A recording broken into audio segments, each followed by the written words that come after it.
பார்த்தீங்கன்னா சுட சுட நம்மளோட பருப்பு சாதம் நான் இத்தனை நேரம் வச்சுட்டேன். இந்த சாதத்தை எடுத்து நான் பாருங்க 5 கிளாஸ் தண்ணி வச்சுமே எனக்கு வந்து சாதம் வந்து ரொம்பலாம் குழஞ்சி போகல, கீழே இருக்கிறது மட்டும்தான். ஸோ அதை எடுத்து நான் 2 கிண்டி கிண்டிக்கிறேன். ஸோ எவ்வளோக்கு எவ்வளோ குழஞ்சி சாப்பிடுமோ உங்களுக்கு ரொம்ப டேஸ்ட்டாக இருக்கும். அதனால தான் நான் ஒரு இடத்துல கிண்டி விட்டுக்கிறேன். அப்புறம் ஒரு கண்டி சாதங்க,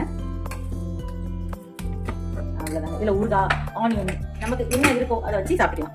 இது வந்து ஆப்ஷனல் தான். நான் வந்து ஒரு ஸ்பூன் அளவுக்கு இது மேலே லேசாக நெய் விட்டுட்டு சாப்பிடுவேன்.